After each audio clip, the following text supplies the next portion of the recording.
Lakini eneo la tatu naitaka serikali ikabidhi miili ya waliouawa kwa ndugu ambao hadi sasa wanadai miili yao.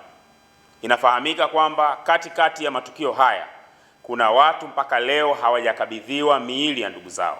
Tumeshuhudia watu wakizika baadhi ya nguo na vifaa vya ndugu ambao wamepotea katika matukio haya na wenyewe hawajulikani waliko mpaka leo.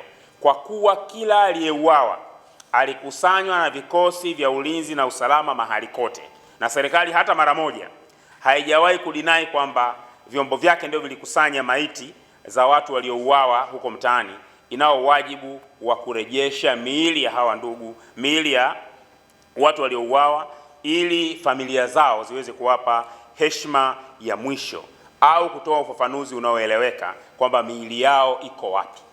Hili ni jambo muhimu sana ambapo kamati kuu imetaka jambo hili lifanyike. Lakini pia kamati kuu inataka iundwe tume huru ya uchunguzi ya kimataifa kuchunguza mauaji ya Oktoba 29 badala ya tume ya sasa ambayo inawajibika moja kwa moja kwa rais ambaye serikali yake ni mtuhumiwa namba moja.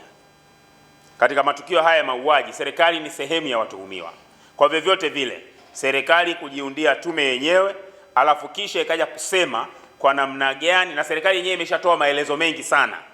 Rais Samia mwenyewe amewahi kutoa maelezo kwamba ataunda tume ili tume ije ieleze ni zipi zilikuwa sababu za vijana kuandamana, yapi yalikuwa madai yao na namna gani ya kuweza kutatua. Lakini ni Rais Samia huyo huyo ambaye baadaye alikuja kutoa madai akiwa anaongea na wazee wa Dar es Salaam kwamba wale walioandamana wakati wa mauaji ni watu waliokuwa wanataka kufanya mapinduzi katika nchi yetu. Kwa serikali imekuwa na kauli zaidi ya moja kuhusiana tukio hili. Hawawezi kuunda tume ambayo itakuja kueleza kwa kina nini kilitokea.